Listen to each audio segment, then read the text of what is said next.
The applause hit me before the words did.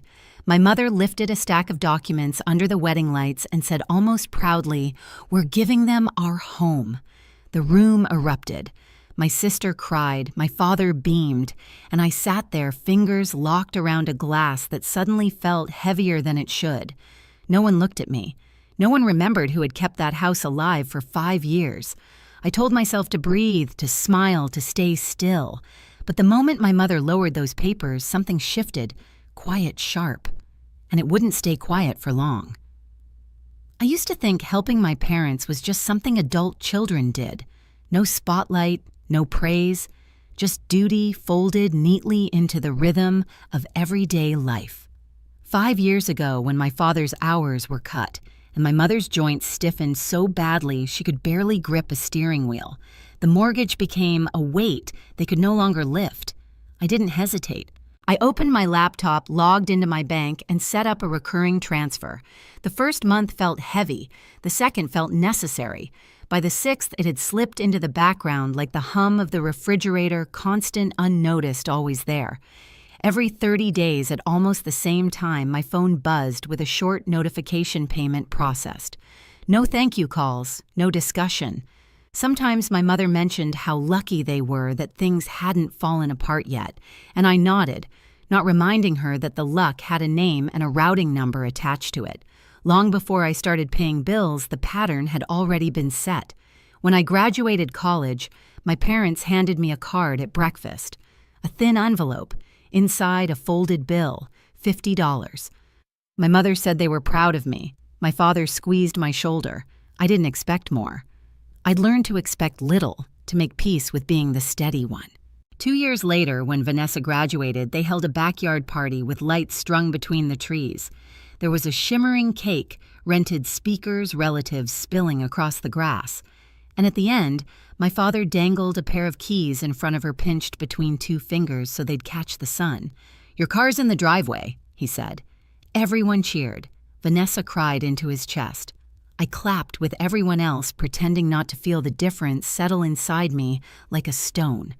She was always the light, the laughter, the promise. I was the planner, the fixer, the quiet one, meals cooked, rides offered, mistakes cleaned up before anyone noticed. My mother used to tell people I was low maintenance as if it were a compliment, as if needing nothing meant being nothing. The older we got, the clearer the imbalance became. Vanessa drifted through new hobbies, new jobs, new boyfriends. My parents called her every morning and every night. When she forgot deadlines, they smoothed things over. When she overspent, they wired her money. When she cried, the world rearranged itself around her tears. But when I quietly covered their mortgage, when I rearranged my budget, when I passed on trips, closed small indulgences, I didn't dare justify. They didn't brag about me. They didn't ask how I was managing. I became the invisible support beam of a house that wasn't even mine. There are moments you don't realize are turning points until years later. Moments so small they slide past without sound. For me, it was that day in the backyard watching Vanessa lift those keys high while everyone cheered. Something settled in my chest then. Not anger, not yet, but awareness. That was the day I learned exactly where I stood in this family. 2 months after the wedding, the world felt like it had finally gone quiet again. I had almost convinced myself the house announcement was just another wound I could tuck away with the rest. Then Vanessa texted me an invitation to dinner. Casual, she wrote. Just us. Ethan and I pulled up to the house, her house now. The porch light glowed warm against the evening sky. Through the window, I saw my mother adjusting a new set of cream-colored curtains, replacing the blue ones she'd loved for years. Vanessa's voice floated from the kitchen, bright and effortless, like she'd been living there forever. The table was already set when we walked in. Pot roast, fresh rolls, a game playing softly on the TV in the next room. My father greeted Ethan with a cheerful clap on the back, then turned to me with a smile that didn't quite reach his eyes. I sat where they gestured between Ethan and my father, the same way I always had. Except this wasn't their house anymore. It wasn't mine either. It was theirs, the chosen pair. We ate through small talk, Hawaii stories, paint colors, Vanessa's plans for the backyard. She talked about installing a fire pit like she'd always dreamed, her hands moving in wide, excited circles. My mother watched her, the way people watch the sun rise. When the plates were cleared, my mother folded her hands and glanced at my father. A signal. My stomach tightened. "We wanted to talk to you," she began, gentle, practiced. "Your father and I have been thinking about our next steps." My father nodded. "Since the house is theirs now, we need somewhere to stay. Somewhere peaceful." My mother exhaled softly, as if easing into something inevitable. "We've decided we're going to move into your vacation house." She said it like announcing weekend plans, not a question, not a request, a decision. Silence pressed around me. Vanessa kept her eyes on her plate. Ethan shifted beside me, waiting. I placed my fork down, aligning it with the edge of the plate. My hands were steady.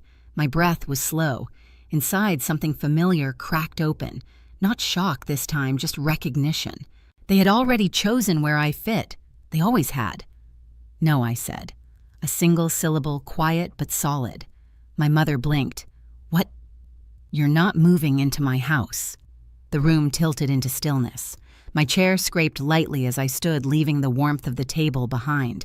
The chair stayed there when I walked away full a moment earlier, now unmistakably empty. The drive home was quiet, but not the brittle kind that threatens to shatter. It was the kind that settles into your chest, steady and sure, marking the exact moment when something inside you finally stops bending. Ethan didn't ask what I was thinking. He never does. Not right away. He just kept one hand on the wheel, the other resting near mine, close enough that I could reach for it if I wanted. I didn't.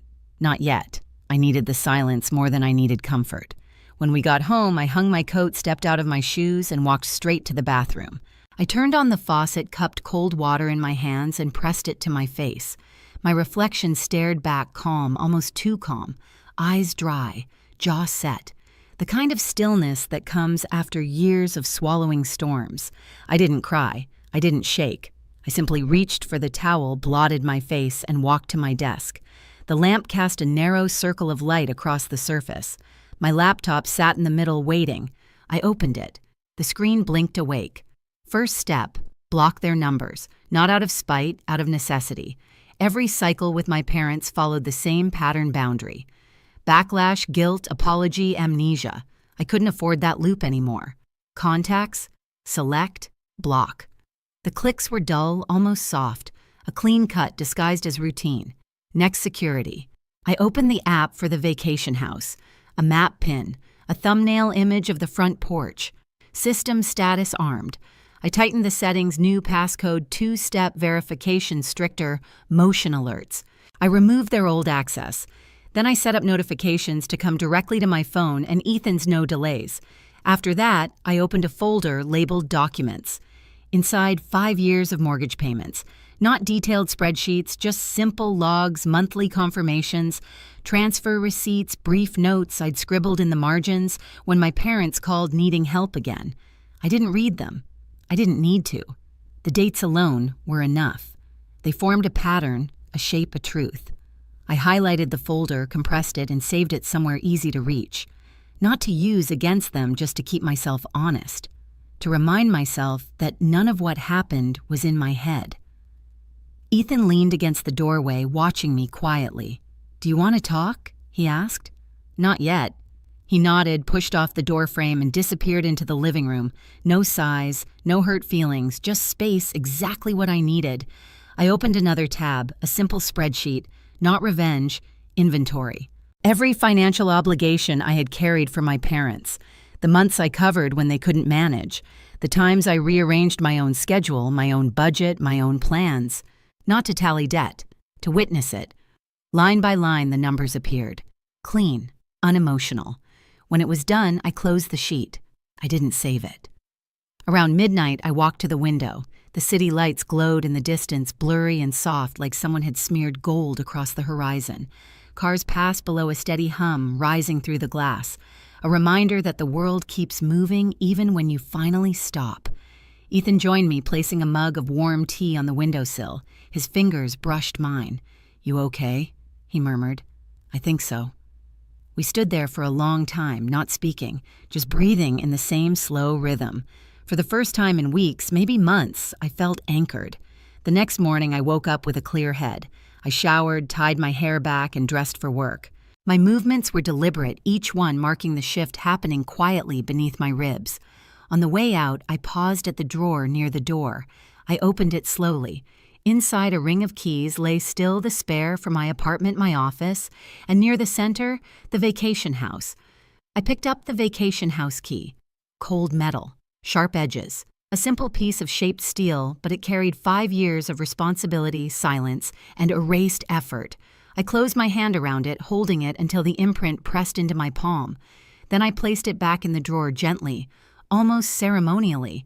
At work, everything felt sharper.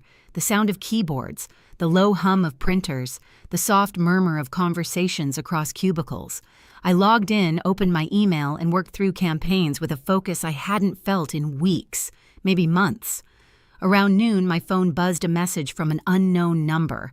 I didn't open it. I deleted it. Boundaries only worked when maintained. Time passed in clean, quiet segments.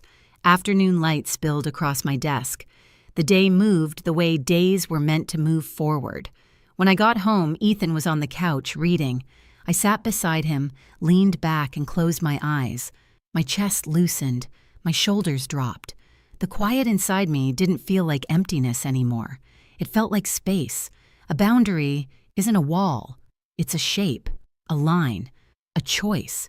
And for the first time in my life, I had drawn one for myself. That night before bed, I checked the security app again. Armed, stable, still.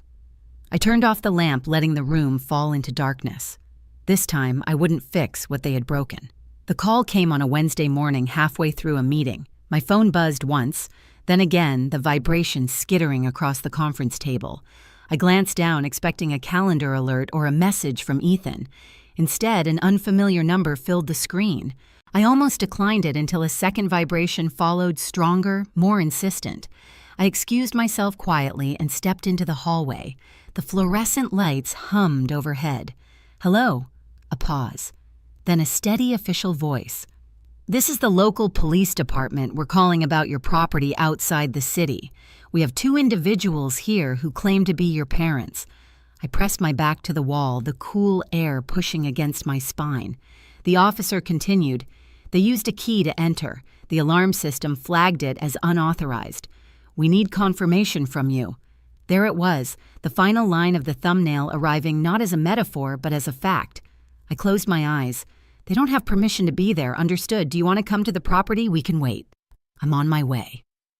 I found Ethan at his desk, lifted my coat from the back of his chair, and said only, "They're at the house." His eyebrows tightened, but he didn't ask questions. He grabbed his keys, and we left. The drive out of the city stretched long and pale under an overcast sky. The farther we went, the quieter it became. No traffic, no voices, just the soft sound of tires on asphalt and the occasional shift of wind through the trees. I kept my hands folded in my lap, thumbs pressed together to stay calm. When we turned onto the gravel road leading to the vacation house, I saw the police cruiser first. Its lights weren't flashing. It sat still like a witness waiting. 2 officers stood near the porch, and on the steps, huddled beside 3 mismatched suitcases, sat my parents. My mother looked up first. Her eyes widened, not in guilt, but in relief, as if I were the one who had the power to undo the consequences. "Thank God," she said, rising quickly. "Tell them it's fine. Tell them we're allowed to be here." The officer stepped forward. "Ma'am, are these your parents?" "Yes." "And they do not have permission to stay on the property?" "No," I said, my voice steady. "They do not." My mother's face crumpled. "Isabella, don't do this. We had nowhere else to go." "You had a home," I replied. "You gave it away." My father stood slowly brushing dust from his jacket. "We didn't break in," he said, annoyed. "We used the key you gave us."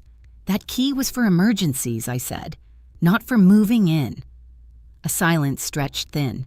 The officer cleared his throat. "We can escort them off the property. If you want to press charges for trespassing, we will file it." My mother gasped softly. "You wouldn't." For a moment, the world slowed, the trees stilling in the wind, the gravel settling beneath our feet, the cold air tightening between us. I could hear my own breath. I looked at her, really looked, at the disappointment she wore like armor, at the expectation that I would bend the way I always had, at the certainty that I would fold because I was the responsible one. But I wasn't bending anymore. "I'm not pressing charges," I said quietly, "but they cannot stay here." Relief flickered across her face too quickly. The officer spoke again. "We'll take them to the station for a few hours. They can arrange transportation from there."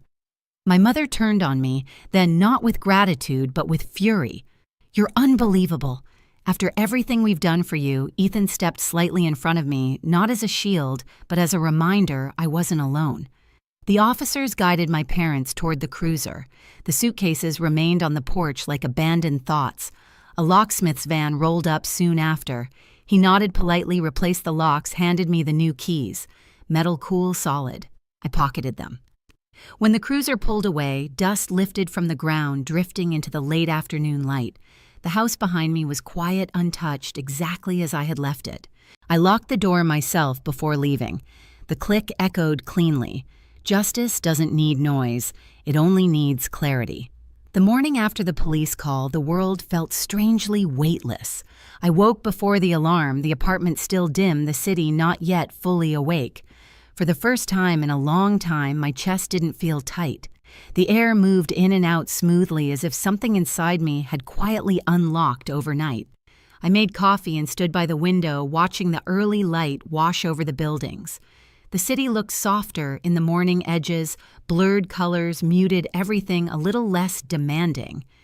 Ethan joined me, his hand brushing mine as he reached for his mug. We didn't speak. We didn't need to. Later that day, my cousin Jessica called. She spoke carefully, aware she was stepping into a minefield. She told me my parents had tried to return to Vanessa's house, that Vanessa refused to let them in, that they were now renting a small apartment on the edge of the city, my mother back to working full-time to cover expenses. I listened without reacting, not out of coldness, just distance, the kind that comes after years of carrying something heavy and suddenly setting it down. That evening, my phone buzzed again, a voicemail from my mother. Her voice sounded smaller than I remembered. She said they'd made mistakes, that they wanted to talk, that they hoped I could forgive them someday. I didn't delete it, but I didn't open it either. Some apologies need space before they can be heard. After dinner, I sat at my desk. I opened my laptop and pulled up the listing platform for rentals. The vacation house photos appeared: sunlit windows, clean floors, quiet rooms. It felt good to look at it without anger, just seeing it as mine, a place I could choose what to do with. I adjusted a few details, clicked list, and closed the laptop. When I turned off the light, the apartment settled into a soft hush. Not empty, just calm. Sometimes freedom isn't loud. Sometimes it's the absence of being needed for the wrong reasons. Boundaries aren't punishments. They're the quiet shape of self-respect, the line between what I carry and what I return. And once I finally drew mine, the silence that followed wasn't distance. It was freedom. If you've ever rebuilt your peace from the ground up, you're not alone.